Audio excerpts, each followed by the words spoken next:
El universo no estaba en silencio cuando comenzó todo. Había un rugido cósmico, una expansión tan violenta y tan perfecta que incluso hoy, miles de millones de años después, los astrofísicos aún tiemblan al contemplar sus consecuencias. De esa explosión inicial surgieron los átomos, luego las estrellas, luego los planetas, y en al menos uno de esos planetas surgió algo que ninguna ecuación predijo con certeza: la vida. Pero la pregunta que mantiene despiertos a los científicos más brillantes de nuestra era no es cómo surgió la vida aquí. La pregunta verdadera, la que corroe la mente como el ácido corroe el metal, es si surgió en algún otro lugar también. Si esta pregunta te apasiona tanto como a nosotros, te invitamos a darle like a este video y suscribirte.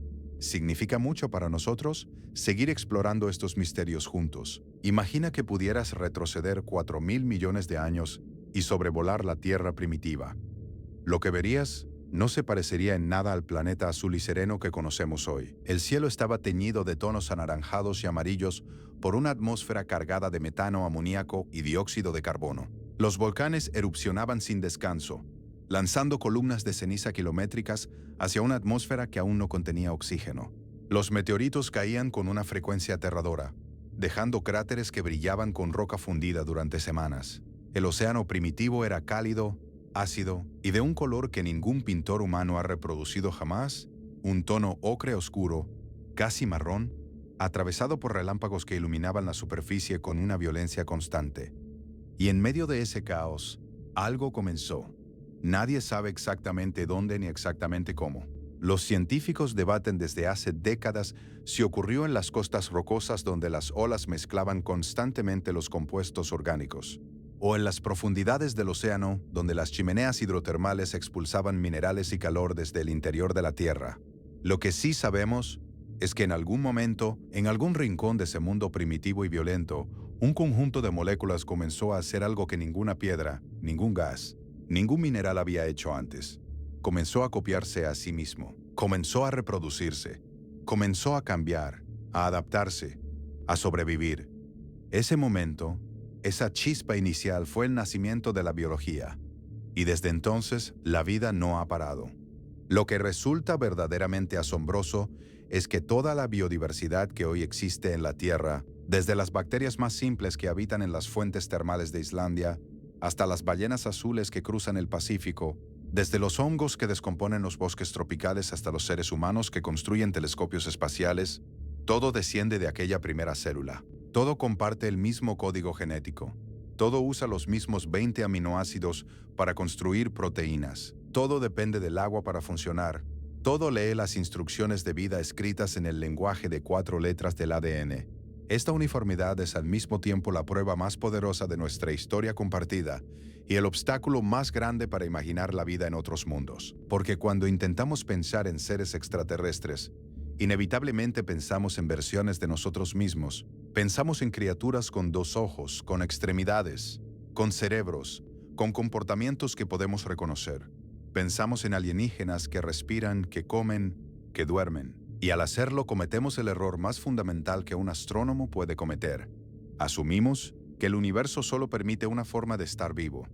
Los planetas que orbitan otras estrellas son mundos de condiciones tan distintas que casi cualquier cosa que imaginemos sobre ellos será incompleta. En 1995, los astrónomos confirmaron por primera vez la existencia de un planeta orbitando una estrella similar al Sol. Desde entonces, el número de exoplanetas confirmados ha superado los 5.000, y las estimaciones sugieren que en nuestra galaxia existen cientos de miles de millones de planetas. Algunos son gigantes gaseosos que no tienen superficie sólida. Otros son mundos rocosos con atmósferas tan densas que la presión aplasta cualquier forma de vida conocida. Hay planetas que orbitan 2 estrellas a la vez, bañados por una luz doble que nunca conoce la oscuridad verdadera. Hay planetas tan cercanos a su estrella que su superficie es un océano de roca fundida. Y hay planetas tan lejanos que la luz de su estrella llega apenas como un brillo tenue en un cielo perpetuamente negro. En alguno de esos miles de millones de mundos, la pregunta que nos hacemos podría tener respuesta. Pero antes de explorar lo que hay afuera, necesitamos comprender mejor lo que tenemos aquí. Porque la Tierra no es solo un punto de referencia.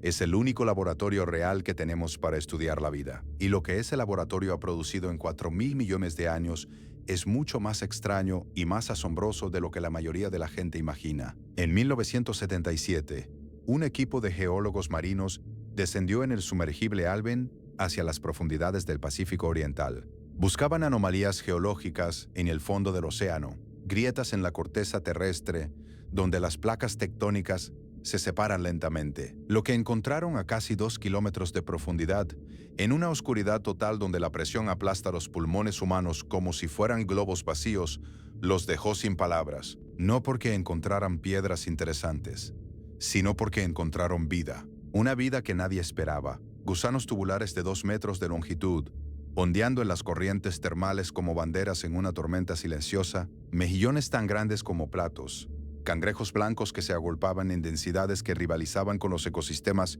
más productivos del planeta, bacterias tan abundantes que cubrían las rocas como una alfombra. Nada de aquello debería haber existido. La ciencia había enseñado que toda la vida depende, en última instancia, del sol. Las plantas capturan la energía solar mediante la fotosíntesis y alimentan a todo lo demás.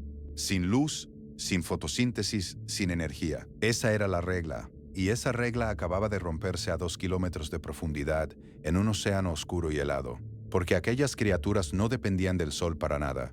Dependían del calor interno de la Tierra, de los fluidos ricos en minerales que brotaban de las grietas del fondo marino, de reacciones químicas que liberaban energía sin necesitar ni un solo fotón de luz solar. Este descubrimiento cambió para siempre la forma en que los científicos piensan sobre los límites de la vida. Si la vida puede existir en el fondo del océano, en completa oscuridad, bajo presiones aplastantes, alimentándose de química volcánica, entonces los criterios para que un mundo sea habitable son radicalmente más amplios de lo que creíamos. No necesitamos buscar un planeta exactamente como la Tierra. No necesitamos una estrella exactamente como el Sol. No necesitamos una zona habitable clásica donde el agua líquida exista en la superficie. Basta con que haya energía, y en el universo, la energía está en todas partes. Las fuentes hidrotermales del fondo marino no fueron la única sorpresa. En los años siguientes, los biólogos comenzaron a explorar otros ambientes extremos de la Tierra con ojos nuevos, y lo que encontraron fue sistemáticamente asombroso.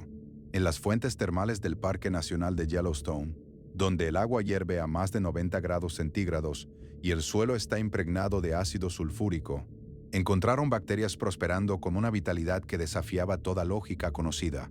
En los hielos perpetuos de la Antártida, donde las temperaturas caen por debajo de 40 grados bajo cero y la vida debería ser imposible, encontraron microorganismos activos viviendo dentro de los propios cristales de hielo, extrayendo los últimos vestigios de agua líquida entre las grietas microscópicas.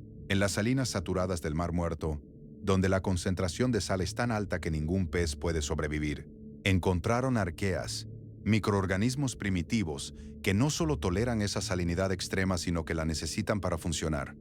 Cada uno de estos organismos recibió el nombre de extremófilo, un ser que ama los extremos, y cada uno de ellos amplió nuestra comprensión de dónde puede existir la vida.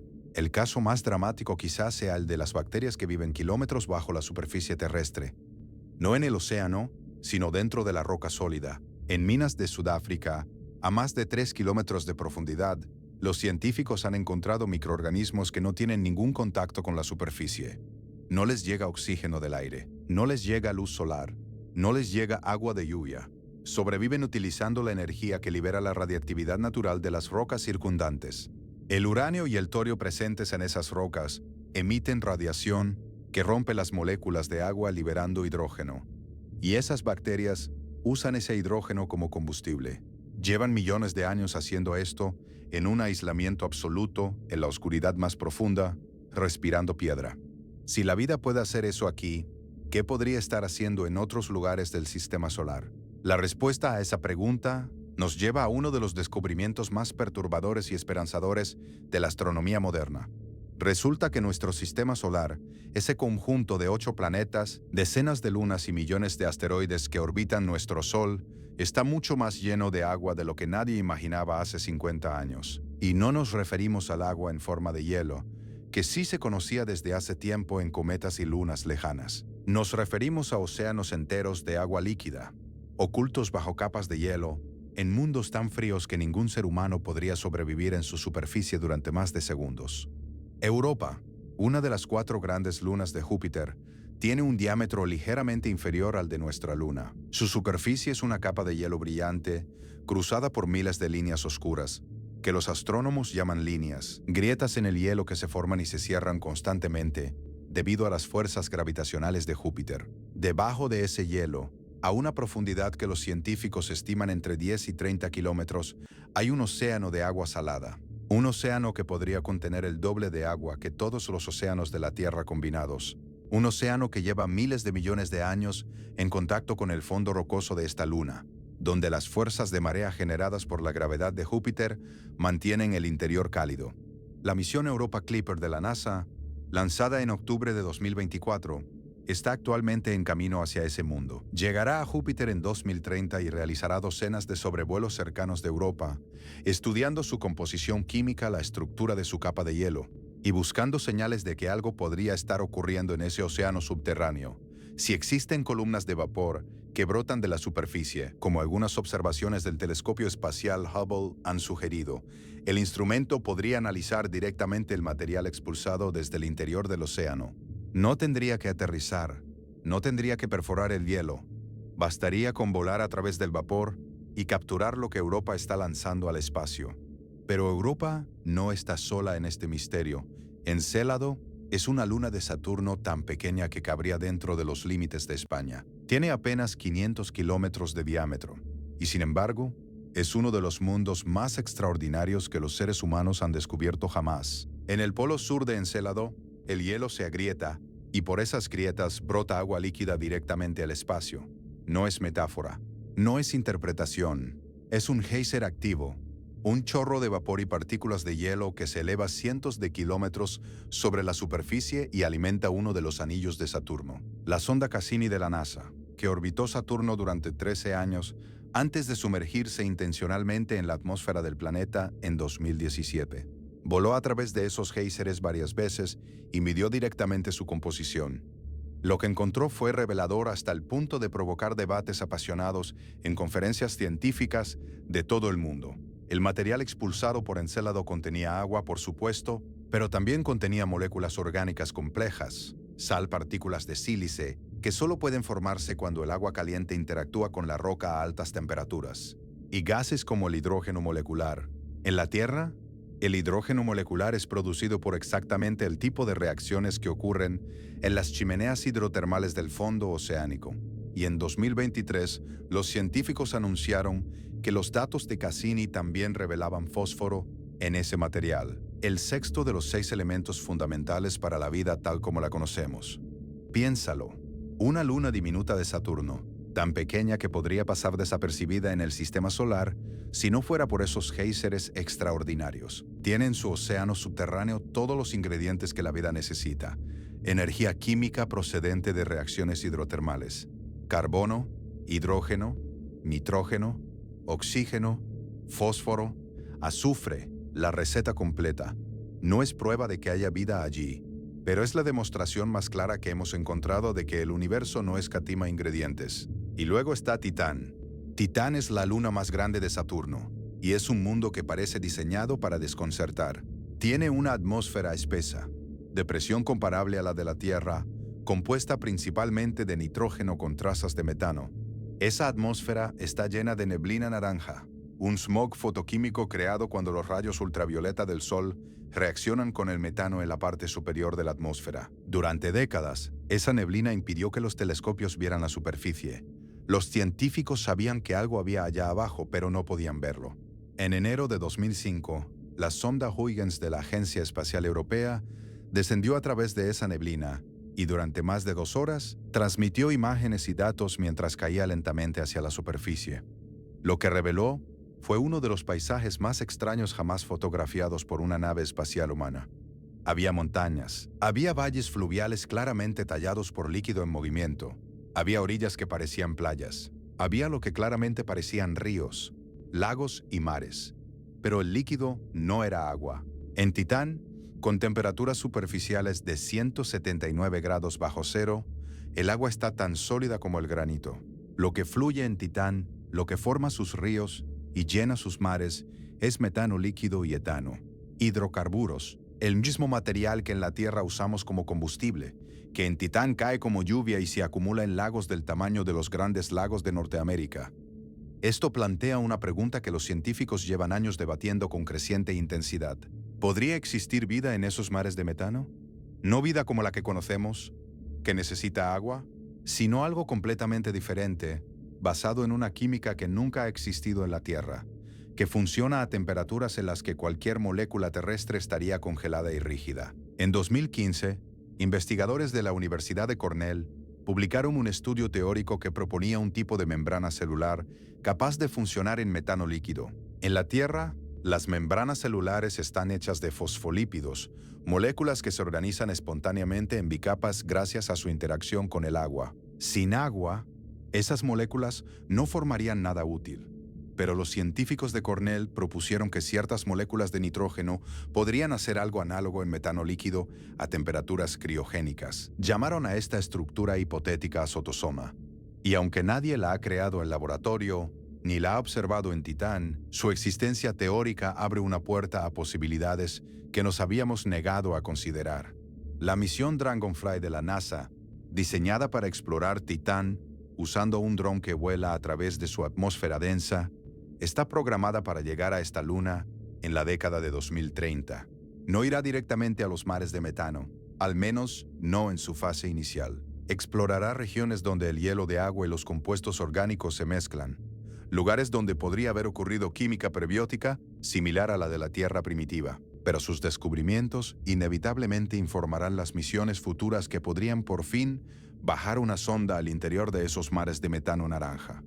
Mientras tanto, los astrónomos siguen dirigiendo sus telescopios hacia mundos mucho más lejanos. El telescopio espacial James Webb, lanzado en diciembre de 2021 y operacional desde 2022, representa el instrumento más poderoso que la humanidad ha construido jamás para estudiar el cosmos. Con su espejo de 6,5 metros de diámetro y sus instrumentos de infrarrojo de última generación, puede analizar la luz que atraviesa la atmósfera de planetas que orbitan otras estrellas y determinar qué moléculas están presentes en esas atmósferas.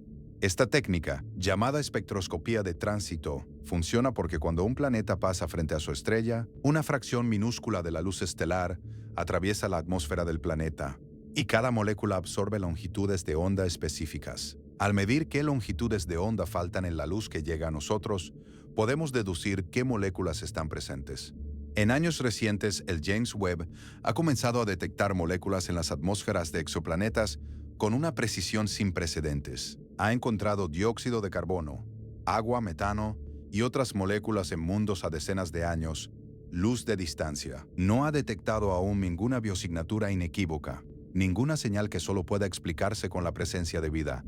Pero la capacidad de buscarlo ya existe, y las misiones futuras con telescopios aún más grandes y sensibles podrán estudiar atmósferas de planetas rocosos en zonas habitables con mucho mayor detalle. El descubrimiento de una biosignatura inequívoca en la atmósfera de un exoplaneta, un desequilibrio químico que solo la vida puede mantener, sería el mayor hallazgo científico de la historia humana. Transformaría nuestra comprensión de nuestro lugar en el cosmos de una manera más profunda que cualquier otra revolución científica anterior. Pero antes de ese momento, si llega, hay una pregunta filosófica que los científicos no pueden evitar. ¿Qué aspecto tendría exactamente esa vida? La biología terrestre ofrece pistas fascinantes. Uno de los fenómenos más sorprendentes de la evolución es lo que los biólogos llaman evolución convergente, la tendencia de la selección natural a llegar a soluciones similares de manera independiente, en linajes que no comparten un ancestro cercano. El ejemplo más citado es el ojo. En la Tierra, la vista ha evolucionado de manera independiente al menos 40 veces, posiblemente más. Los pulpos tienen ojos con una estructura notablemente similar a la de los vertebrados, incluidos los humanos, pero su linaje evolutivo se separó del nuestro hace más de 600 millones de años, mucho antes de que existiera ninguno de los dos tipos de ojo. La selección natural, operando de manera independiente en dos linajes completamente distintos, llegó a la misma solución al mismo problema: cómo construir un órgano sensible a la luz que forma imágenes. El vuelo ha evolucionado de manera independiente al menos 4 veces en los animales, en los insectos, en los pterosaurios extintos en las aves y en los murciélagos. La capacidad de nadar de manera eficiente ha convergido en delfines y tiburones, que son tan distintos entre sí como un reptil y un mamífero, pero cuya forma corporal es casi idéntica, porque el agua selecciona a favor de las mismas características aerodinámicas. La ecolocalización, la capacidad de orientarse emitiendo sonidos y escuchando sus ecos, ha evolucionado de manera independiente en murciélagos, en delfines y en ciertas aves. Estos patrones sugieren que ciertas soluciones biológicas no son accidentes de nuestra historia evolutiva particular. Son atractores en el espacio de lo posible, soluciones tan eficientes que la selección natural tiende a encontrarlas una y otra vez. Y si eso es cierto en la Tierra, podría ser cierto en el universo. Podría ser que en cualquier mundo donde la selección natural opere, en cualquier planeta con vida que se reproduce y compite, ciertos inventos biológicos emerjan tarde o temprano. ¿Tiene esto implicaciones para cómo podrían verse los seres extraterrestres? Potencialmente sí. Si la detección de la luz es tan útil que la evolución la descubre repetidamente, los alienígenas podrían tener algo funcionalmente equivalente a ojos. Si la locomoción eficiente es una ventaja universal, podrían tener estructuras para moverse. Si la comunicación es ventajosa en un contexto social, podrían tener mecanismos para transmitir información entre individuos. Pero la forma concreta de esas soluciones dependería radicalmente de su entorno físico. La gravedad lo cambia todo. En un planeta con el doble de la gravedad terrestre, un animal del tamaño de un ser humano pesaría el doble. Cada movimiento costaría el doble de energía. Los huesos tendrían que ser el doble de resistentes para soportar el mismo peso. Las estructuras altas serían mecánicamente inestables. La evolución favorecería cuerpos bajos, anchos, con extremidades robustas y un centro de gravedad muy cerca del suelo. El vuelo sería energéticamente prohibitivo a menos que la atmósfera fuera muy densa. Las criaturas inteligentes en ese mundo podrían moverse sobre 4, 6 u 8 extremidades, con una arquitectura corporal que nos parecería irreconocible. En un mundo con la mitad de la gravedad terrestre, los límites se relajan. Los árboles podrían crecer hasta alturas que duplicarían o triplicarían las de los árboles más altos de la Tierra. Los animales podrían desarrollar extremidades largas y delgadas sin riesgo de que se quebraran. El vuelo sería mucho más accesible y la vida aérea podría ser la norma más que la excepción. Criaturas enormes, que en la Tierra gravitatoria nunca podrían sostenerse, prosperarían en ese mundo aligerado. La composición de la atmósfera también moldea la biología de maneras profundas. En la Tierra, el oxígeno liberado por los primeros organismos fotosintéticos fue inicialmente un veneno que mató a casi toda la vida existente. Solo los que pudieron tolerarlo y eventualmente aprovecharlo sobrevivieron. Una atmósfera rica en dióxido de azufre, en cloro, en compuestos de nitrógeno, cada una seleccionaría formas de vida radicalmente distintas. La temperatura superficial determina qué solventes pueden existir en estado líquido. La intensidad de la radiación de la estrella hospedadora determina qué pigmentos son ventajosos para capturar o bloquear esa energía. El campo magnético del planeta determina cuánta radiación cósmica llega a la superficie y qué mecanismos de reparación del ADN necesitan los organismos. Cada parámetro físico de un mundo actúa como un cincel sobre la arcilla de la vida, esculpiendo formas que responden a sus presiones específicas. Y cuando esos parámetros son completamente distintos de los de la Tierra, las formas resultantes serían igualmente distintas. No versiones ligeramente modificadas de nosotros, algo verdaderamente otro. Hay una reflexión que los astrobiólogos vuelven a hacer una y otra vez, y que merece detenerse en ella. El color. El Sol emite su máxima energía en el espectro visible en la región del verde y el amarillo. Las plantas de la Tierra son verdes porque la clorofila, el pigmento fotosintético principal, absorbe preferentemente la luz roja y azul, pero refleja el verde.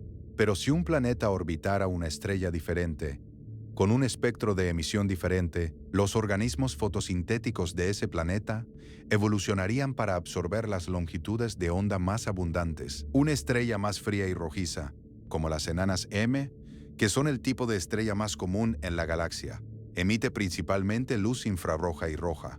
Las plantas en ese mundo podrían ser negras, absorbiendo toda la luz disponible en un ambiente de menor intensidad luminosa. O podrían ser de un tono profundo de rojo oscuro, de púrpura, de colores que no tenemos nombre en ningún idioma humano porque nunca hemos necesitado nombrarlos. Imagina un bosque alienígena. no con árboles verdes proyectando su sombra sobre un suelo cubierto de musgo, sino con estructuras altas de un negro brillante, de un morado tan intenso que parece absorber la mirada, oscilando lentamente en una atmósfera de composición desconocida, bajo la luz sangrienta de una estrella enana que nunca alcanza el vigor del sol, pero que lleva cientos de miles de millones de años brillando pacientemente sobre ese mundo que no hemos descubierto aún. El universo tiene 12.000 millones de años más que la Tierra.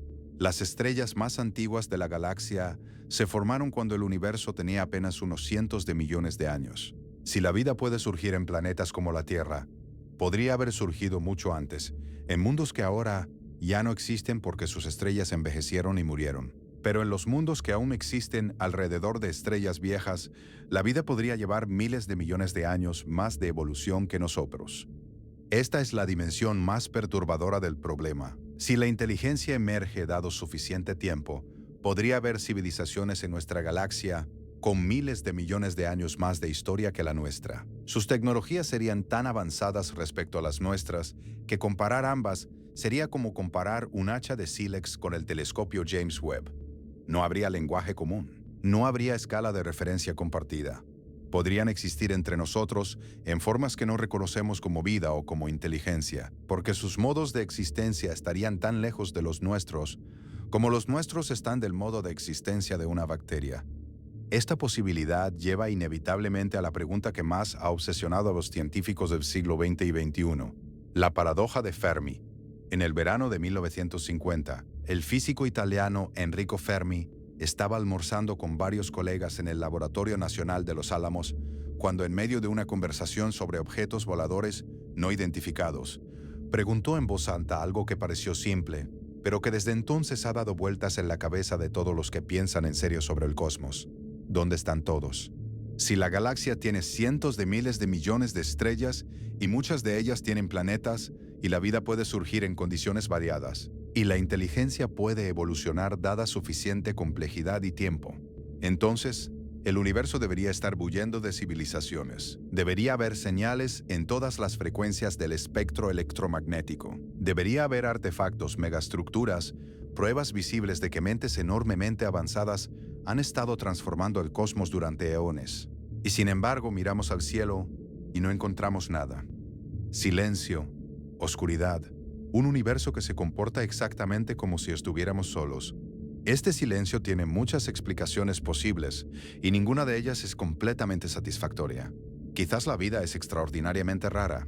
Quizás la transición de la química a la biología, de moléculas inanimadas a células que se replican, es un evento de probabilidad tan vanishingly pequeña que ocurrió solo una vez, aquí, por una coincidencia de factores que no se ha repetido en ningún otro lugar. En ese caso, somos únicos en el universo, y el silencio no es una paradoja sino una descripción perfectamente precisa de la realidad. Quizás la vida simple es común, pero la vida compleja es rara. Quizás los océanos de Europa y Encélado están llenos de microbios, pero la transición de microbios a animales, la que tardó en la Tierra más de 3.000 millones de años, requiere condiciones tan específicas que rara vez ocurre. En ese caso, el universo podría estar lleno de biología pero vacío de mente. Quizás la inteligencia es común, pero la tecnología es rara. Quizás muchos mundos producen criaturas capaces de razonar, comunicarse y cooperar, pero muy pocas de esas criaturas desarrollan la combinación precisa de características que llevan a la ciencia, la ingeniería, la radio, los cohetes. En la Tierra, los delfines llevan decenas de millones de años siendo claramente inteligentes. Los cuervos resuelven problemas que desconciertan a niños pequeños. Los pulpos aprenden por observación, pero ninguno construye telescopios. Quizás el camino desde la inteligencia animal hasta la civilización tecnológica es más estrecho y accidentado de lo que asumimos. Quizá las civilizaciones tecnológicas se destruyen a sí mismas antes de tener tiempo de dejar una huella cósmica permanente. Esta posibilidad, llamada a veces el gran filtro, es la más inquietante de todas. Sugiere que hay algún obstáculo en el camino de toda civilización avanzada, alguna crisis que casi nadie supera, que explica por qué el universo parece vacío de señales. Y la pregunta que todo astrónomo que piensa en esto se hace inevitablemente es: ¿hemos pasado ya ese filtro o lo tenemos por delante? Si el filtro ya está atrás de nosotros, Si el paso más difícil fue el origen de la vida o la aparición de las células eucariotas o el salto a la multicelularidad, entonces tenemos razones para el optimismo. Hemos sobrevivido lo más difícil. El futuro es abierto. Pero si el filtro está por delante, si la historia del universo está llena de civilizaciones que llegaron exactamente donde estamos nosotros y luego se extinguieron por sus propios errores, entonces el silencio cósmico es una advertencia escrita en la ausencia de señales en el espectro de radio, en la ausencia de megaestructuras que bloqueen la luz de las estrellas, en la ausencia de todo rastro de que alguien más haya llegado donde llegamos nosotros y seguido adelante. Hay quienes argumentan que la ausencia de señales no significa nada porque no hemos buscado de manera suficientemente sistemática. El universo observable tiene un diámetro de 93.000 millones de años luz. La Vía Láctea por sí sola tiene 100.000 años luz de diámetro.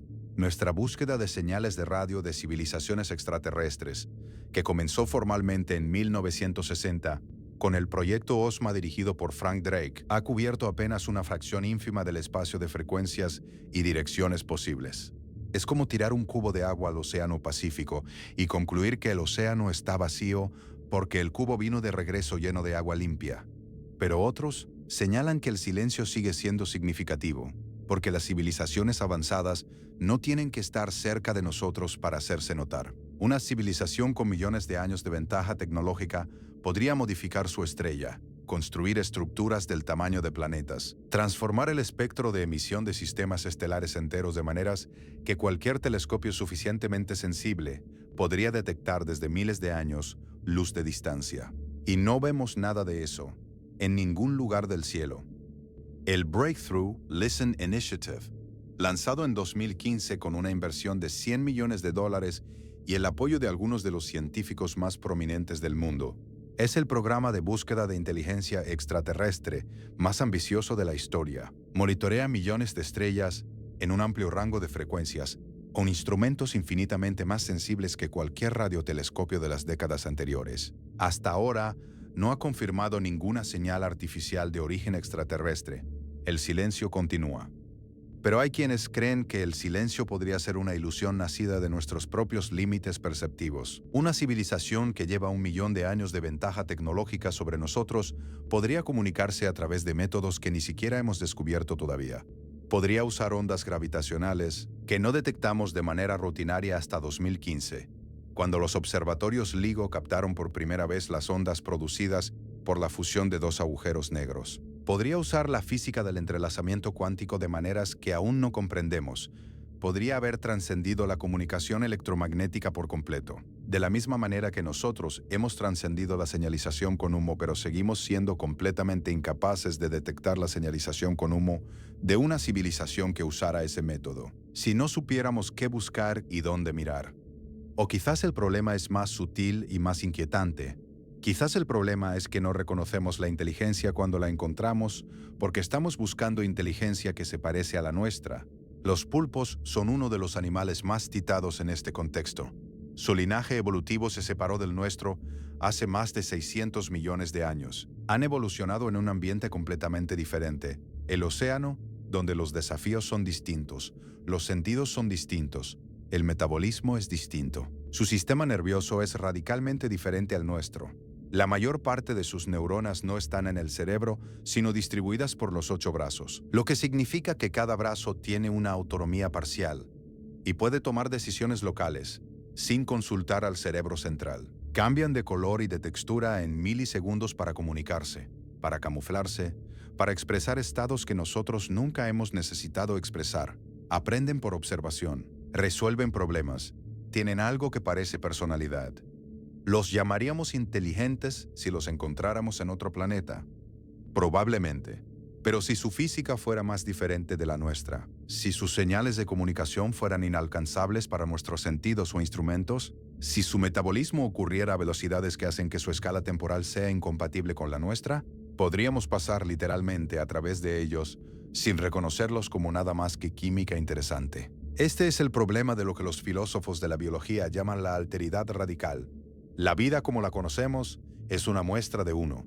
Toda la diversidad de la Tierra, Toda la sorprendente variedad de morfologías y metabolismos y comportamientos es una variación sobre un único tema. Cuando imaginamos vida verdaderamente diferente, no tenemos marco de referencia. Nuestros conceptos de metabolismo, de reproducción, de cognición, de comunicación, todos están calibrados para una clase específica de vida. Si la vida de otro mundo funciona de manera suficientemente distinta, es concebible que nuestros instrumentos de detección la clasifiquen como geología, como química, como física, y la dejen pasar.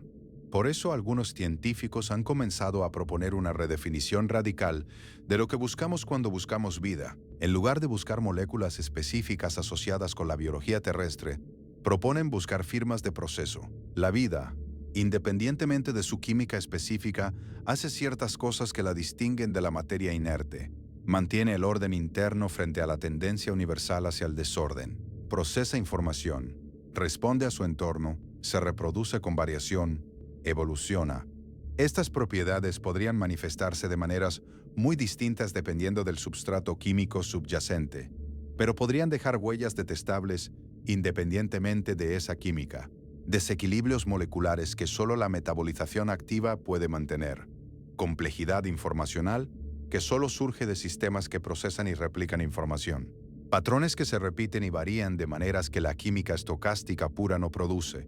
Buscar estas firmas de proceso en lugar de moléculas específicas es más difícil. Requiere una comprensión más profunda de los sistemas físicos y químicos que queremos distinguir de la vida, pero podría ser la única manera de encontrar vida que sea verdaderamente extraña. Y la vida verdaderamente extraña podría estar más cerca de nosotros de lo que pensamos. Marte está a apenas 200 millones de kilómetros de la Tierra en su punto de máxima proximidad. Los cohetes actuales tardan entre 6 y 9 meses en llegar allí. En muchos sentidos, Marte es el vecino más explorado del sistema solar. Hemos enviado rovers que han recorrido decenas de kilómetros de su superficie. Hemos analizado su composición química con instrumentos de gran precisión. Hemos fotografiado sus paisajes con una resolución que nos permite ver objetos del tamaño de un puño desde la órbita. Y Marte fue habitable. Esto no es especulación. Las rocas marcianas llevan escrita la historia de un planeta que tuvo ríos, lagos y posiblemente un océano en su hemisferio norte hace más de 3.000 millones de años. Las condiciones para la vida tal como la conocemos existieron allí durante un periodo lo suficientemente largo para que la vida surgiera, de haber tenido los ingredientes adecuados. Tenía agua líquida, tenía una atmósfera más densa, tenía una temperatura superficial más clemente, tenía energía química disponible. ¿Surgió la vida en Marte durante ese periodo? No lo sabemos. Si surgió, ¿pudo haber sobrevivido cuando el planeta perdió su atmósfera y su agua superficial se congeló o escapó al espacio? ¿Existe la posibilidad de que microorganismos marcianos, si existieron, se hayan retirado al subsuelo, donde aún podría haber agua líquida atrapada en grietas de la roca, bajo capas de permafrost?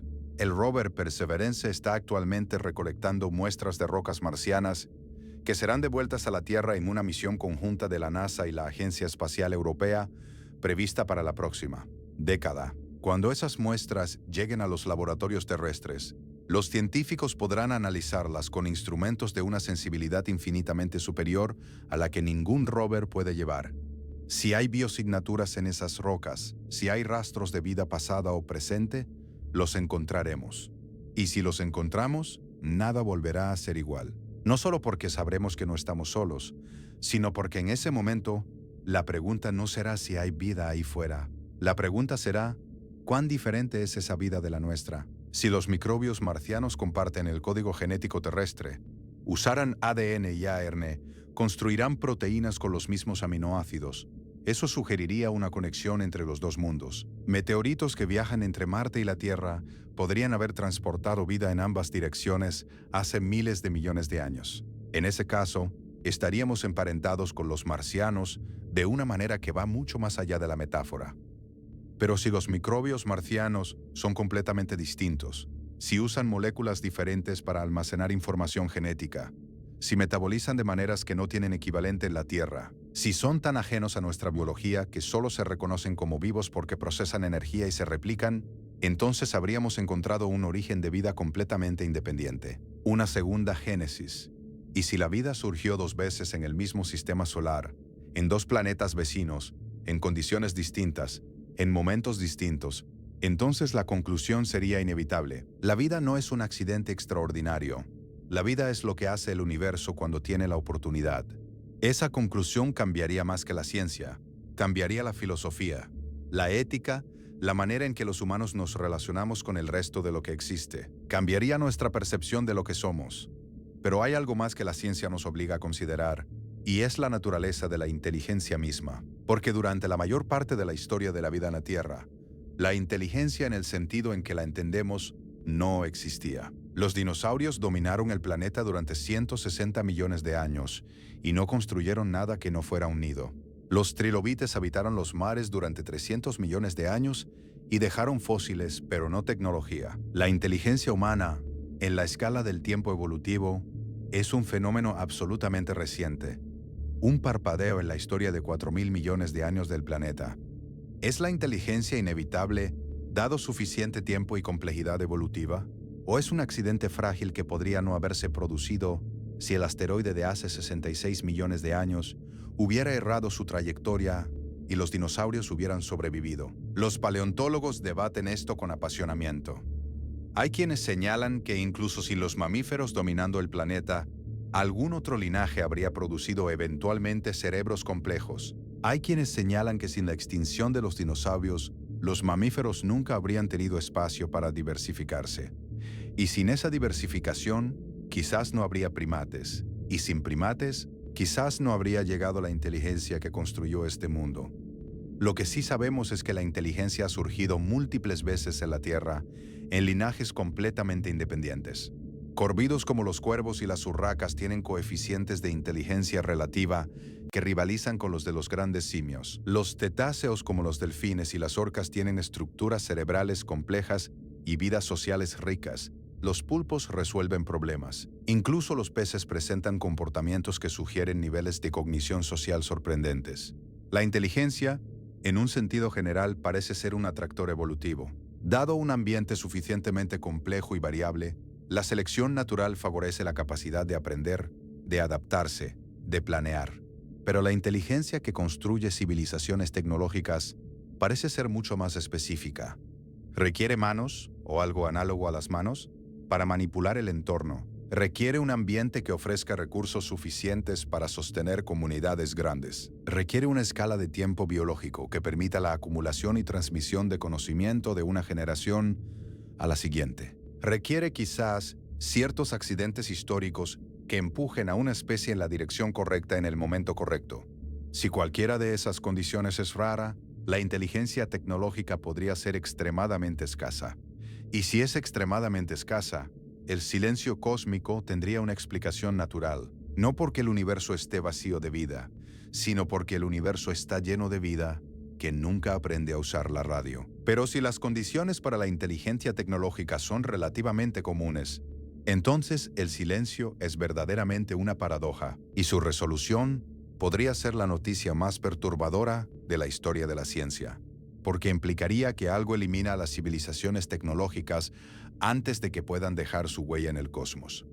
Hay una última posibilidad que merece consideración, y es la más difícil de conceptualizar porque desafía nuestras categorías más básicas. La posibilidad de que el universo esté lleno de inteligencia, pero de un tipo de inteligencia tan distinta de la nuestra que resulta invisible para nosotros, no porque se oculte activamente, sino porque opera en escalas de tiempo, de espacio o de complejidad que están completamente fuera de nuestro alcance perceptivo. Considera la escala de tiempo. Los árboles responden a su entorno, cambian la forma de sus ramas en respuesta a la luz, liberan compuestos químicos cuando son atacados por insectos, se comunican con otros árboles a través de redes de hongos en el suelo. Hay quienes argumentan que esto es una forma de inteligencia distribuida, de cognición sin cerebro, pero ocurre en escalas de tiempo, años, décadas, que hacen que su interacción sea invisible para observadores que viven en escala de segundos. Nosotros no percibimos a los árboles como inteligentes porque no podemos percibir su escala de tiempo. Ahora imagina inteligencia cósmica que opera en escalas de millones de años, que modifica lentamente las estructuras galácticas de maneras que tardan millones de años en hacerse visibles, que se comunica a través de mecanismos que actúan en la escala de tiempo de las civilizaciones, no de los individuos. estaríamos tan ciegos a esa inteligencia como una bacteria es ciega a los seres humanos. No porque falte la información, sino porque nuestros sentidos y nuestros instrumentos no están calibrados para esa escala. Esta posibilidad no es más que especulación, pero la especulación honesta, la que parte de los hechos disponibles y los extrapola con rigor, es una herramienta indispensable cuando los hechos disponibles son tan escasos como en este campo. Tenemos una muestra de una civilización tecnológica, en un planeta, en un sistema solar. Todo lo que podemos decir sobre la frecuencia de la vida, sobre la naturaleza de la inteligencia, sobre el destino de las civilizaciones avanzadas, está construido sobre esa muestra única. Por eso cada nuevo descubrimiento en astrobiología es tan cargado de peso. Cada nuevo exoplaneta catalogado en la zona habitable de su estrella añade un dato a la estadística de posibilidades. Cada nuevo extremófilo encontrado en algún ambiente inhóspito de la Tierra amplía el espacio de condiciones en las que la vida puede prosperar.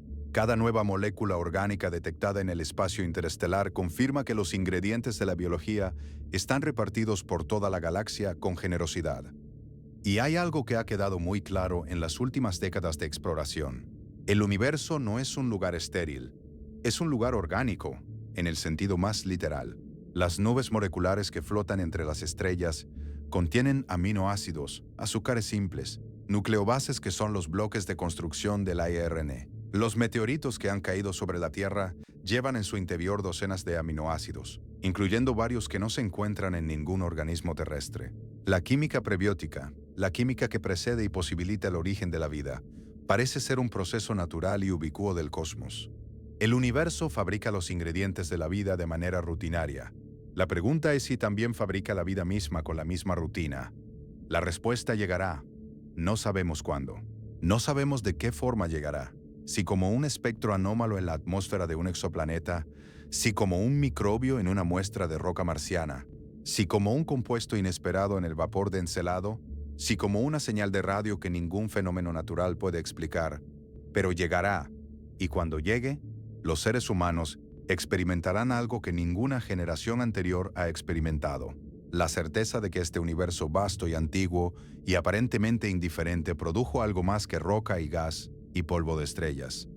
Produjo vida, 2 veces al menos, quizás incontables veces, en mundos que nunca veremos, en formas que nunca imaginaremos completamente, en química que aún no sabemos nombrar. La astronomía moderna ha extendido nuestros sentidos hasta los confines del universo observable. Podemos ver galaxias que existían cuando el cosmos tenía menos de 1.000 millones de años. Podemos detectar las ondas gravitacionales producidas por la fusión de agujeros negros a miles de millones de años, luz de distancia. Podemos medir la composición química de una estrella a partir de su luz con una precisión que hubiera parecido magia a los astrónomos del siglo XIX. Y sin embargo, no sabemos si hay alguien más ahí afuera. Esa ignorancia no es una vergüenza, es una invitación. Es el recordatorio de que la frontera del conocimiento humano sigue siendo vasta, que las preguntas más importantes no tienen respuesta todavía, que el trabajo más significativo que cualquier generación de científicos puede hacer es exactamente el trabajo que se está haciendo ahora: mirar al cielo con los mejores instrumentos posibles y hacer las preguntas correctas con la mayor honestidad posible. Hay algo profundamente humano en esa búsqueda. Desde que nuestros ancestros levantaron la vista por primera vez hacia el cielo nocturno y sintieron la inquietante grandeza del cosmos, hemos sabido instintivamente que esas luces parpadeantes eran algo más que decoración, que detrás de cada estrella había un mundo, que detrás de cada mundo podía haber una historia. La curiosidad sobre la vida más allá de la Tierra no es solo científica, es casi como un instinto. Una voz interior que insiste en que no puede ser que este universo de 14.000 millones de años y cientos de miles de galaxias haya producido conciencia en un solo planeta pequeño, alrededor de una sola estrella ordinaria, en un brazo periférico de una galaxia entre millones. La humildad científica nos obliga a decir que no lo sabemos, que podría ser así, que la singularidad de la vida terrestre sería el descubrimiento más asombroso de la historia, y que si es verdad, nuestra responsabilidad como custodios de la única conciencia del cosmos sería absoluta. Pero la intuición, la misma que llevó a Bruno a postular mundos infinitos y a Copérnico a mover la Tierra de su pedestal, esa intuición que tantas veces ha resultado ser más profunda que el conocimiento de su época, esa intuición susurra que no estamos solos, que en algún lugar alrededor de alguna de las 400.000 millones de estrellas de nuestra galaxia, en alguna de las lunas de algún planeta que nunca hemos fotografiado, en algún océano bajo hielo que nuestras sondas aún no han alcanzado, algo vive, algo que no conocemos, algo que quizás nunca conozcamos en la escala de tiempo de nuestra civilización, pero algo. El universo es demasiado grande, demasiado antiguo, demasiado fértil en complejidad para haber apostado todo a un solo experimento. Y mientras nuestras sondas surcan el espacio y nuestros telescopios escrutan las atmósferas de mundos distantes y nuestros científicos analizan muestras de roca y vapor y polvo interestelar, la búsqueda continúa, no porque tengamos respuestas, sino precisamente porque no las tenemos, porque las preguntas más importantes siempre viven al borde de lo que sabemos, en ese lugar exacto donde la ciencia se convierte en asombro y el conocimiento se disuelve en posibilidad. Ahí, en ese borde, es donde la humanidad es más completamente humana. Y ahí, en ese borde, seguiremos mirando. Pero antes de cerrar este recorrido, hay un capítulo que la mayoría de los documentales sobre vida extraterrestre suelen pasar por alto, y es quizás el más fascinante de todos, el capítulo de la química alternativa. La pregunta no de dónde podría haber vida, sino de qué podría estar hecha esa vida. Porque la biología terrestre usa carbono como columna vertebral de todas sus moléculas, y el carbono es extraordinario. Es el cuarto elemento más abundante del universo por masa. Puede formar enlaces con 4 átomos distintos simultáneamente. Puede construir cadenas de miles de átomos de longitud. Puede crear estructuras anulares, ramificadas, tridimensionales, de una complejidad sin paralelo en la tabla periódica. La molécula de ADN, con sus 2 cadenas entrelazadas en doble hélice y sus pares de bases conectadas como los peldaños de una escalera de caracol que se enrosca durante metros si la estiras. Es básicamente un prodigio de la arquitectura del carbono. Pero el carbono no es el único elemento que puede hacer cosas complejas. El silicio, que está justo debajo del carbono en la tabla periódica, comparte con él la capacidad de formar 4 enlaces. El silicio es el segundo elemento más abundante en la corteza terrestre. Si la vida se basara en criterios puramente de abundancia y disponibilidad, el silicio tendría todas las credenciales para ser el arquitecto de la biología. Y sin embargo, en la Tierra no lo es. ¿Por qué? El problema fundamental es que el silicio, cuando se combina con el oxígeno, en un ambiente como el terrestre, produce dióxido de silicio, el cuarzo, la arena, el vidrio, sólidos duros e insolubles que no pueden fluir ni reaccionar con la misma versatilidad que el dióxido de carbono, un gas que el carbono exhala con facilidad y que se disuelve en el agua, participando activamente en los ciclos biogeoquímicos. Un organismo de silicio en un ambiente rico en oxígeno estaría generando continuamente materiales sólidos como residuos metabólicos, lo que plantea un problema de ingeniería biológica absolutamente descomunal. ¿Cómo eliminas roca de tu metabolismo? La respuesta podría ser, en un mundo sin oxígeno libre, o en un mundo donde la temperatura sea tan extrema que la química del silicio se comporte de manera radicalmente distinta. Los científicos han calculado que a temperaturas muy superiores a las terrestres, en torno a varios cientos o miles de grados, algunos compuestos de silicio se vuelven más fluidos y reactivos. En las profundidades de los planetas gaseosos gigantes, donde la presión es colosal y la temperatura es miles de grados, el silicio podría comportarse de maneras que en condiciones normales son imposibles. En 2016, un experimento realizado en el Instituto de Tecnología de California demostró algo que durante décadas había parecido imposible. Bacterias modificadas genéticamente podían construir enlaces entre átomos de carbono y átomos de silicio, produciendo compuestos organocílico nunca antes vistos en la naturaleza. El experimento requirió una ingeniería genética sofisticada, pero probó el principio fundamental. La barrera entre la química del carbono y la del silicio no es absoluta. La vida, al menos la vida como la conocemos, puede ser manipulada para cruzarla. Y si los seres humanos pueden hacerlo en un laboratorio, la naturaleza podría haberlo hecho espontáneamente en algún ambiente suficientemente inusual, en algún rincón del cosmos, donde las condiciones favorecieran exactamente esa transgresión química. Otros candidatos para la base química de una biología alternativa incluyen el nitrógeno y el fósforo. El nitrógeno, aunque omnipresente en la atmósfera terrestre, no forma la misma variedad de compuestos estables a temperatura ambiente que el carbono, pero en condiciones diferentes podría ser más versátil. El fósforo ya desempeña un papel central en la biología terrestre, formando la columna de la espina dorsal del ADN y siendo el componente central del ATP, la molécula que almacena y transfiere energía en todas las células conocidas. En un ambiente donde el carbono fuera escaso y el fósforo abundante, podría la evolución haber encontrado una manera de construir la complejidad biológica alrededor del fósforo en lugar del carbono. Los astroquímicos no saben la respuesta, pero la pregunta en sí misma es ya un logro intelectual, porque hace apenas 50 años nadie la formulaba seriamente. La astrobiología era una ciencia incipiente, casi marginal. Hoy es una de las disciplinas científicas que más rápidamente están creciendo, con grupos de investigación en las principales universidades del mundo y líneas de financiación que los gobiernos y las agencias espaciales están expandiendo año tras año. Hay algo más que necesitamos considerar cuando pensamos en vida en otros mundos, y tiene que ver con el tiempo. No el tiempo geológico, no los millones de años de evolución, sino algo mucho más fundamental, el tiempo de una estrella. Las estrellas no son eternas, nacen, viven y mueren. Y la manera en que mueren determina de maneras profundas qué puede sobrevivir en sus sistemas planetarios. Nuestro Sol es una estrella de secuencia principal, de tipo G, lo que significa que es una estrella de tamaño y temperatura medios, con una vida estimada de unos 10.000 millones de años. Tiene ahora unos 4.600 millones de años, lo que significa que se encuentra aproximadamente en la mitad de su vida. Dentro de unos 5.000 millones de años, el Sol comenzará a expandirse a medida que agote su combustible de hidrógeno y se convierta en una gigante roja. Su radio crecerá hasta engullir las órbitas de Mercurio y Venus, y posiblemente también la de la Tierra.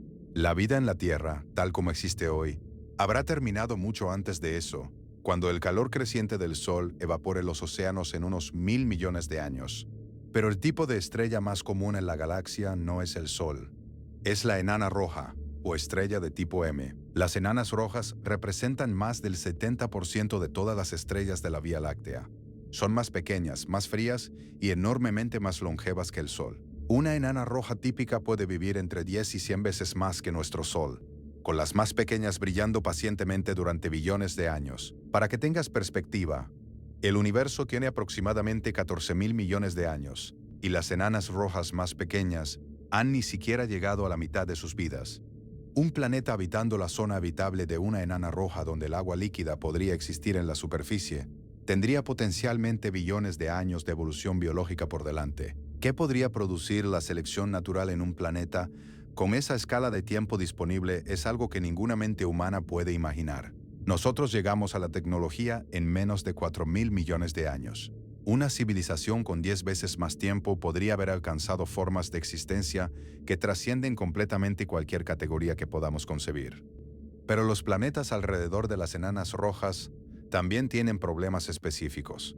Por estar en la zona habitable, deben orbitar muy cerca de su estrella, mucho más cerca que la Tierra del Sol. A esa distancia, la gravedad de la estrella tiende a sincronizar la rotación del planeta con su órbita, de la misma manera que la Luna siempre muestra la misma cara a la Tierra. El resultado es un planeta con un lado permanentemente iluminado, un día eterno abrasador y un lado permanentemente oscuro. Una noche eterna congelada. Solo una delgada banda crepuscular entre ambos hemisferios tendría temperaturas potencialmente moderadas. Además, las enanas rojas son estrellas activas, emiten erupciones de radiación ultravioleta e infrarroja con mucha mayor frecuencia que el Sol. Un planeta cercano a una enana roja recibe bombardeos de radiación que podrían destruir regularmente cualquier capa de ozono protectora. Sin esa protección, la superficie quedaría expuesta a una radiación que dañaría el ADN de cualquier organismo que intentara vivir allí. Pero aquí está el giro fascinante. La vida en la Tierra ha demostrado repetidamente que la radiación no es necesariamente un obstáculo insuperable. La bacteria Deinococcus radiodurans, que mencionamos antes, tolera dosis de radiación miles de veces superiores a las letales para los humanos, gracias a mecanismos de reparación del ADN de una eficiencia extraordinaria. Si la vida puede evolucionar esa resistencia aquí, podría evolucionar formas aún más extremas de ella en mundos con un bombardeo de radiación constante y elevado. La vida en la zona habitable de una enana roja podría vivir bajo tierra, en cavernas que bloquean la radiación, o podría desarrollar pigmentos protectores extraordinariamente eficientes. O podría prosperar en el océano donde la capa de agua proporciona un escudo natural. La astrobiología no es el arte de identificar imposibilidades, es el arte de encontrar los caminos posibles en paisajes aparentemente hostiles. Y los paisajes más inesperados pueden esconder los caminos más sorprendentes. Considera Venus.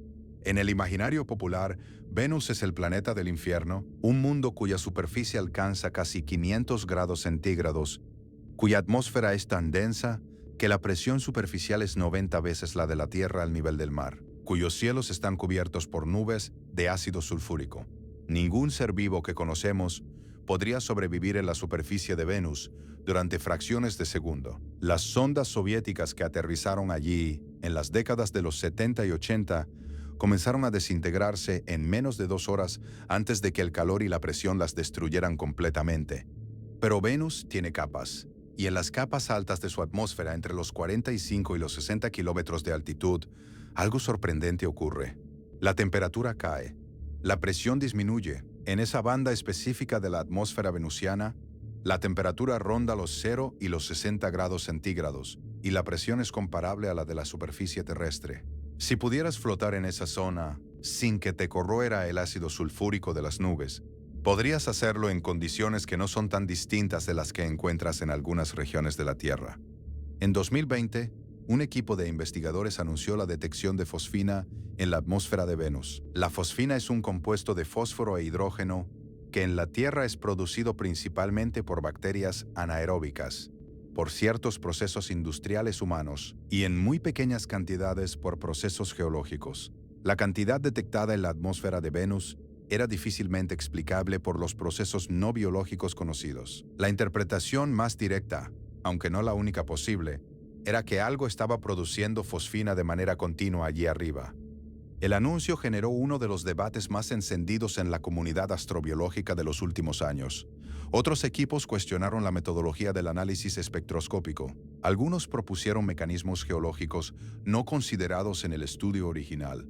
La propia intensidad del debate era reveladora. La posibilidad de vida flotando en las nubes ácidas de Venus era tan extraordinaria que la comunidad científica se negaba a aceptarla sin un escrutinio exhaustivo. Y hacía bien en ello. Las afirmaciones extraordinarias requieren evidencias extraordinarias. Lo que sí cambió para siempre fue la percepción de Venus como un mundo completamente estéril. Ahora nadie puede descartarlo con la misma confianza que antes. Y si hay algo viviendo en las nubes de Venus, si hay bacterias flotantes adaptadas a sobrevivir en gotitas de ácido sulfúrico, transportadas por los vientos de un planeta que rota tan lentamente que un día venusiano dura más que un año venusiano, ese descubrimiento sería tan perturbador como cualquier detección de vida en Europa o Encélado. Sería la prueba de que la vida no solo habita las partes cómodas del cosmos, habita los rincones más extremos, los más ácidos, los más calientes, los más hostiles. La vida tiene una tenacidad que desafía constantemente nuestras expectativas. Hay otro mundo que merece atención especial y que raramente aparece en las conversaciones populares sobre vida extraterrestre. Ganímedes. Es la luna más grande de todo el sistema solar, más grande incluso que el planeta Mercurio. Orbita Júpiter y tiene como Europa un océano de agua salada bajo su superficie helada. Pero la situación de Ganímedes es más complicada que la de Europa, porque su océano está atrapado entre capas de hielo, tanto por encima como por debajo. El océano no está en contacto directo con la roca, lo que significa que las reacciones hidrotermales que podrían proporcionar energía química para la vida podrían estar ausentes. Sin embargo, Ganímedes tiene algo que Europa no tiene: un campo magnético propio. Es la única luna del sistema solar con un campo magnético intrínseco generado por el movimiento de material conductor en su interior. Ese campo magnético crea una pequeña magnetosfera dentro de la enorme magnetosfera de Júpiter, una especie de burbuja protectora. Si hay organismos en el océano de Ganímedes, ese campo magnético los protegería parcialmente de la radiación que Júpiter genera en abundancia. Podría ser la diferencia entre un ambiente habitable y uno estéril. La misión JUICE de la Agencia Espacial Europea, lanzada en 2023, está en camino hacia el sistema de Júpiter. Llegará en 2031 y eventualmente orbitará Ganímedes, convirtiéndose en la primera nave espacial humana en orbitar una luna que no sea la nuestra. Sus instrumentos estudiarán en detalle el interior de Ganímedes, la estructura de su campo magnético, y la naturaleza de su océano subterráneo. No puede aterrizar ni perforar el hielo, pero los datos que recoja revelarán si las condiciones bajo esa superficie helada podrían ser compatibles con alguna forma de vida. La exploración del sistema solar exterior está comenzando una era completamente nueva. Durante décadas, nuestro conocimiento de esos mundos distantes provino de sobrevuelos rápidos, instantáneas capturadas en el breve tiempo que una sonda tardaba en cruzar un sistema. Ahora estamos enviando orbitadores que se quedan, que estudian durante años, que revelan la complejidad y la dinámica de mundos que antes solo eran puntos de luz en un telescopio. Y lo que esos orbitadores están revelando es consistentemente más sorprendente de lo que ningún modelo predijo. Plutón, el antiguo noveno planeta, visitado por la sonda New Horizons en 2015 después de un viaje de 9 años, resultó ser un mundo activo e inesperadamente complejo. Tiene montañas de hielo de agua de casi 4 kilómetros de altura.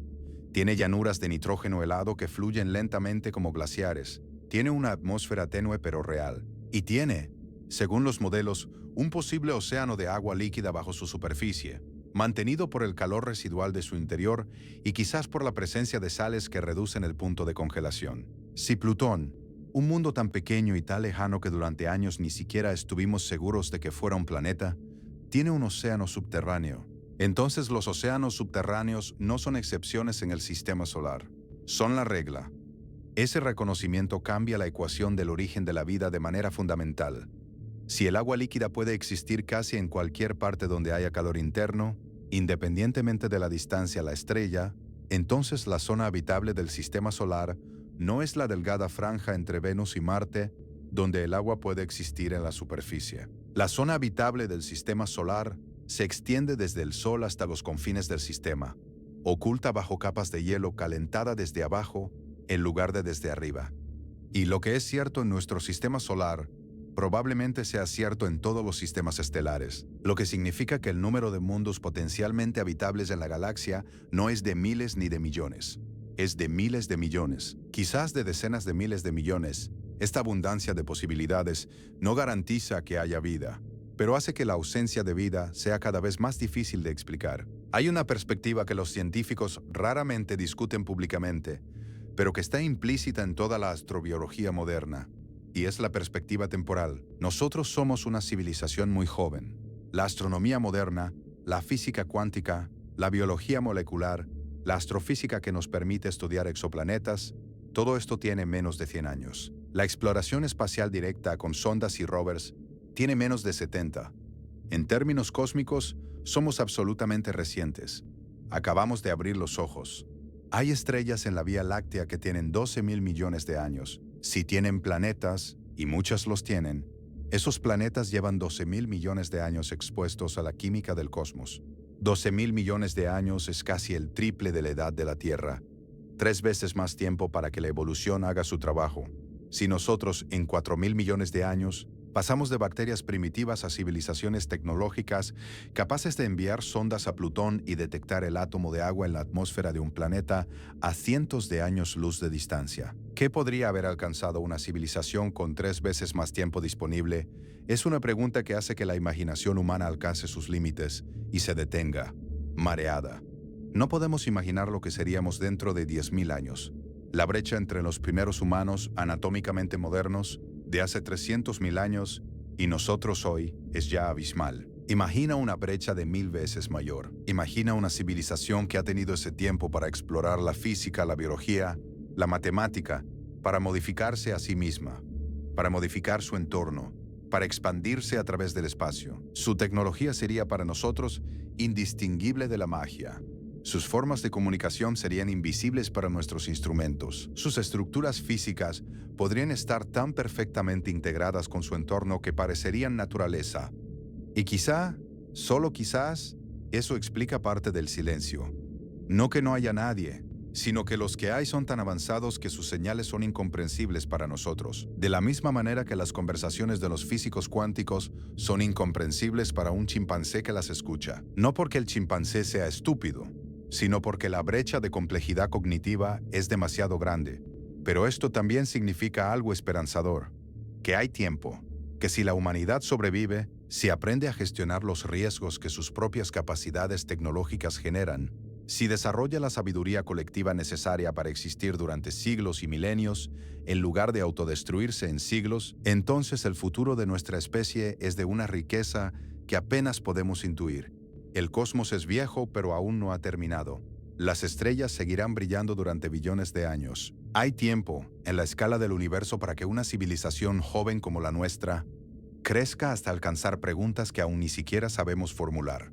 Y en ese camino de crecimiento, la búsqueda de vida extraterrestre no es solo un proyecto científico, es también una manera de comprender quiénes somos, de situarnos en el contexto correcto, de sacudir la ilusión de que somos el centro de algo o el propósito de algo. Somos una expresión de la complejidad del universo, tan maravillosa como cualquier supernova o cualquier galaxia en espiral, pero no necesariamente única. Y esa humildad, lejos de disminuirnos, nos engrandece, porque solo desde esa humildad podemos mirar al cielo con ojos verdaderamente abiertos, listos para ver lo que está allí, y no solo lo que esperamos ver.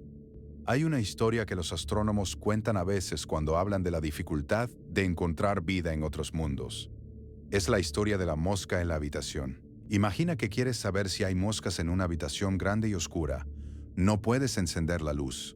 Solo tienes una linterna pequeña que ilumina una fracción ínfima del espacio. Mueves la linterna por la habitación durante un rato y no ves ninguna mosca.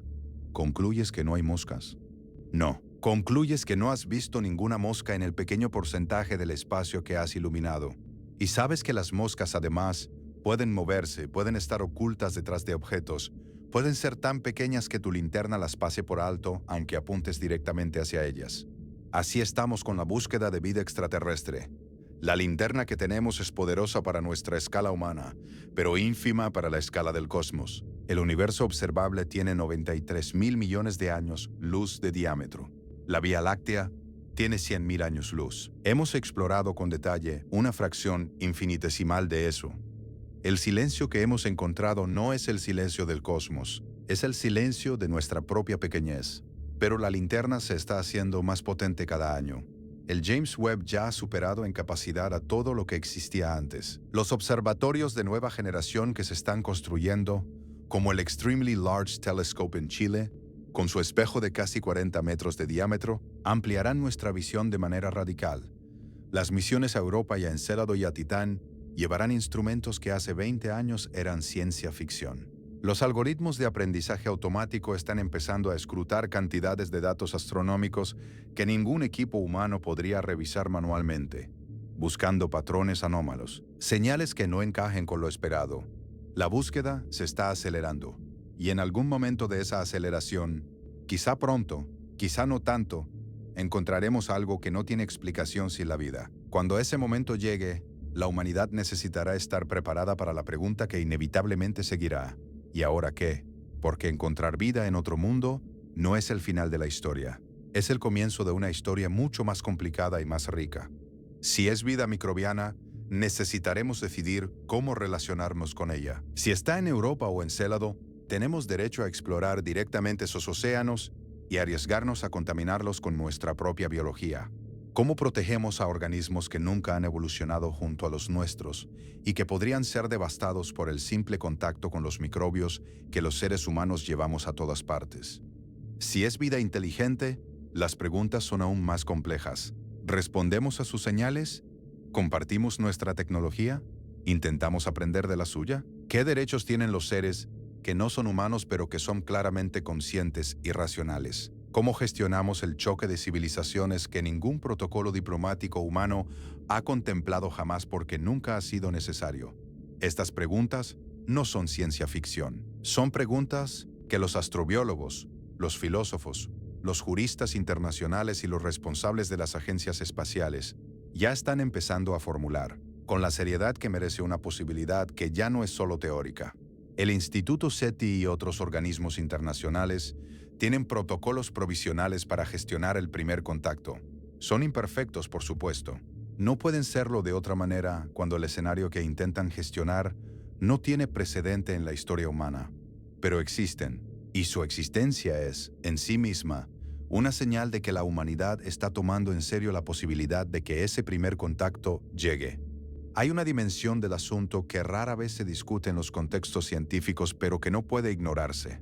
La búsqueda de vida extraterrestre es también, inevitablemente, una búsqueda de sentido. No en el sentido religioso, que pertenece a otro registro del pensamiento humano, sino en el sentido más amplio e íntimo. El sentido de que lo que somos y lo que hacemos importa en el contexto de algo más grande que nosotros mismos. El ser humano es el único ser conocido en el universo que tiene conciencia de su propia insignificancia, y que a pesar de esa conciencia, o quizás a causa de ella, construye telescopios, escribe poesía, formula ecuaciones y envía sondas a los confines del sistema solar. La búsqueda de vida extraterrestre no es solo ciencia, es también una afirmación de que existir tiene valor, que la curiosidad tiene valor, que el conocimiento tiene valor aunque no sea inmediatamente práctico y aunque sus frutos tarden generaciones en aparecer. Esa afirmación es, quizás, una de las cosas más específicamente humanas que hacemos. Y cuando el primer descubrimiento llegue, cuando la ecuación cambie de una muestra de 1 a 2 o 3 o muchas, algo transformará la conciencia humana de manera que ninguna revolución científica anterior ha podido hacerlo. Porque las revoluciones anteriores, de Copérnico a Darwin, a Einstein, nos alejaron del centro cósmico pero no nos sacaron de nuestra soledad fundamental. Seguíamos siendo los únicos que preguntaban. La confirmación de vida extraterrestre nos unirá a algo. Nos integrará en un cosmos que no solo existe sino que vive, que no solo tiene estrellas y planetas, sino también metabolismos, evoluciones, quizás también mentes. Nos convertirá, de ser la definición misma de la vida, en una expresión de un fenómeno más amplio y más antiguo y más vasto. Eso cambiará lo que significa ser humano, no lo disminuirá, lo contextualizará. Y en ese nuevo contexto quizás seamos mejores, más cuidadosos con el único hogar que tenemos, más curiosos sobre los otros, más humildes ante la escala de lo que existe, más maravillados de que en medio de toda esa vastedad, algo que puede maravillarse haya llegado a existir. Las estrellas llevan miles de millones de años brillando sobre mundos que no tienen ojos que las vean. Quizás, solo quizás, en alguno de esos mundos hay algo que también mira hacia arriba y se hace exactamente las mismas preguntas que nos hacemos nosotros. Y en ese cosmos compartido de preguntas sin respuesta, ya no estamos solos. El universo sigue hablando. Solo necesitamos aprender a escuchar.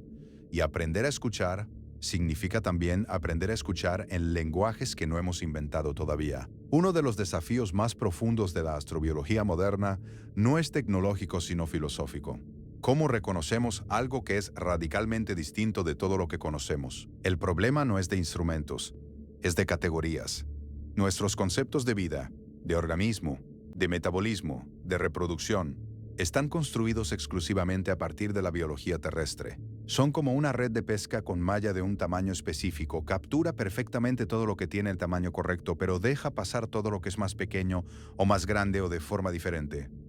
Los científicos que trabajan en detección de biosignaturas agnósticas, es decir, en métodos de detección de vida que no asuman nada sobre su química específica, están desarrollando herramientas conceptuales completamente nuevas.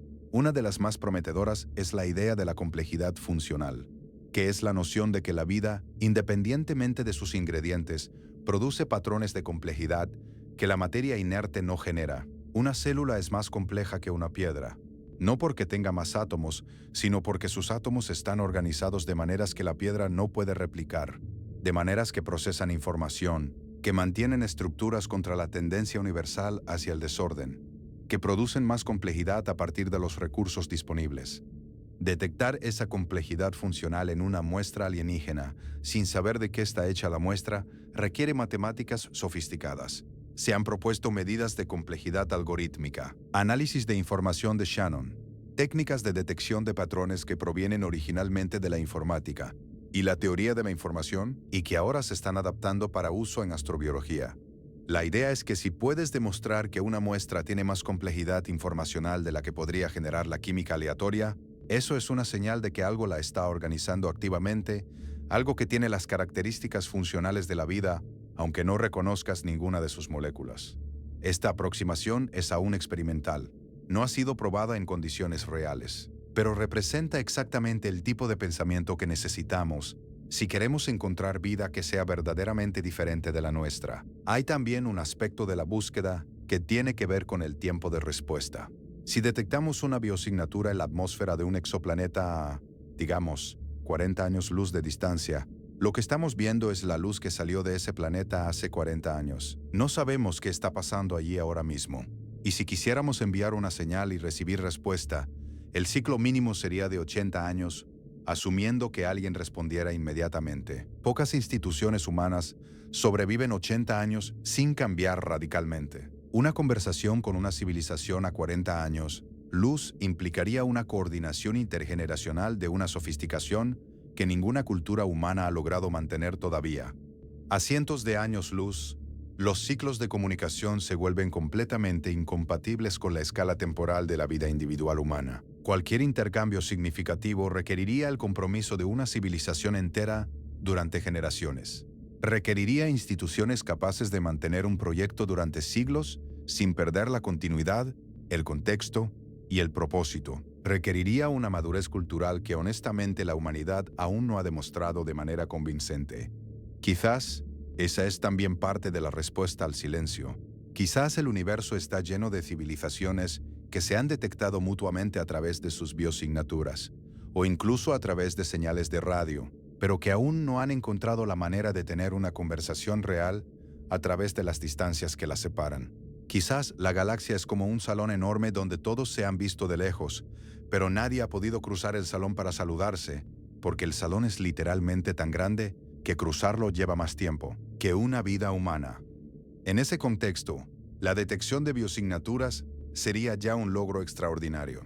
Saber que hay vida allá afuera, aunque no podamos comunicarnos con ella, aunque la veamos solo como un espectro de absorción o una anomalía en una curva de luz, transformaría nuestra comprensión de nuestro lugar en el cosmos de una manera irreversible. Sería como que un náufrago en una isla desierta descubriera que hay otras islas pobladas en el horizonte.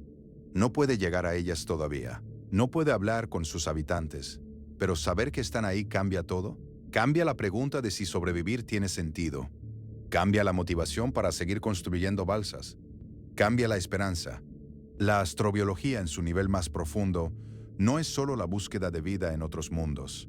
Es la búsqueda de contexto para nuestra propia existencia. Vivimos en un universo que no pedimos y que no elegimos. En un planeta que apareció hace 4.600 millones de años por la acumulación gravitatoria de polvo y gas interestelar. En un momento de la historia del cosmos que no tiene nada de especial en la escala de los 14.000 millones de años desde el Big Bang. Y sin embargo, aquí estamos, preguntando cosas, haciendo ciencia, enviando sondas a lunas que orbitan planetas que orbitaron durante miles de millones de años antes de que nadie supiera que existían. Eso es lo que hace tan urgente la búsqueda.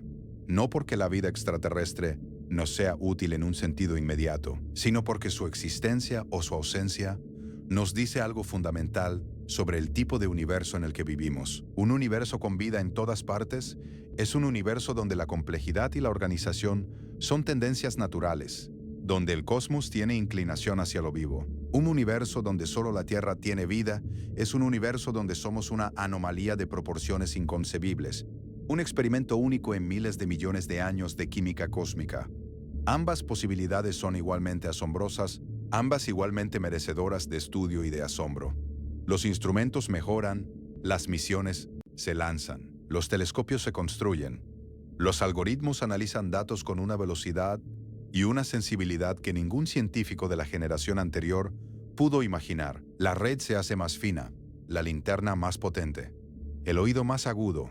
En algún punto de esta historia que apenas está comenzando, llegaremos a una imagen más clara. Y cuando llegue, cuando el universo por fin responda a la pregunta más persistente que jamás hayamos formulado, la respuesta sea cual sea, habrá valido cada telescopio construido, cada sonda lanzada, cada ecuación resuelta, cada noche de guardia junto a un radiotelescopio escuchando el silencio con la esperanza de que un día no sea silencio. El cosmos no nos debe respuestas, pero nosotros tenemos la extraña y maravillosa capacidad de exigírselas de todas formas. Y eso, en sí mismo, es quizás la cosa más extraordinaria que existe en el universo conocido. Pensemos por un momento en la escala de lo que estamos intentando. El universo observable tiene un diámetro de 93.000 millones de años luz. En un solo año, luz caben aproximadamente 9 billones y medio de kilómetros. Multiplica eso por 93.000 millones y obtendrás un número tan grande que el cerebro humano simplemente se rinde ante él y lo acepta como símbolo de lo inconmensurable. Dentro de esa vastedad hay al menos 2 billones de galaxias, cada una con cientos de miles de millones de estrellas, la mayoría de las cuales tiene planetas. El número total de planetas en el universo observable podría superar los 10 elevado a la 24, un 1 seguido de 24 ceros. Y nosotros, aquí en la Tierra, con nuestros telescopios y nuestras sondas y nuestros rovers y nuestros radiotelescopios, hemos examinado una fracción que, si se representara proporcionalmente en un mapa, sería más pequeña que un átomo comparado con el mapa en sí. La audacia de la empresa es vertiginosa, y sin embargo en los últimos 30 años, esa fracción minúscula que hemos podido examinar nos ha revelado océanos subterráneos, erupciones de vapor con ingredientes biológicos, atmósferas de mundos distantes, cargadas de moléculas orgánicas, y la certeza de que las condiciones para la vida, al menos la vida como la conocemos, son extraordinariamente comunes. Esta no es una razón para el optimismo desbocado. La vida podría seguir siendo escasa, incluso en un universo lleno de ingredientes. El paso de la química prebiótica a la primera célula viva podría requerir una confluencia de circunstancias tan precisa y tan infrecuente que ocurra solo una vez por galaxia, o menos. No lo sabemos. Nadie lo sabe todavía. Pero si hay algo que la ciencia del siglo XXI ha enseñado sobre la vida, es que es mucho más resistente, mucho más creativa y mucho más omnipresente de lo que cualquier generación anterior imaginó. Cada vez que los científicos han dicho que tal o cual condición era incompatible con la vida ha aparecido allí, prosperando con una indiferencia tranquila ante todas las expectativas humanas. En el hielo, en el ácido, en la oscuridad, en la presión, en la radiación, bajo kilómetros de roca, flotando en las nubes de un planeta hostil, en el interior de los reactores nucleares, en la estratosfera. La vida parece no recibió el memorando que decía dónde podía y dónde no podía existir. Y si eso es cierto, aquí en la pequeña muestra de condiciones que la Tierra ofrece, la extrapolación hacia el cosmos tiene consecuencias que ningún número puede capturar completamente. Así que seguiremos mirando, con mejores ojos cada año, con más paciencia, con menos prejuicios sobre lo que debería encontrarse, y algún día, en alguno de esos innumerables mundos que aún no hemos visto, algo mirará de vuelta.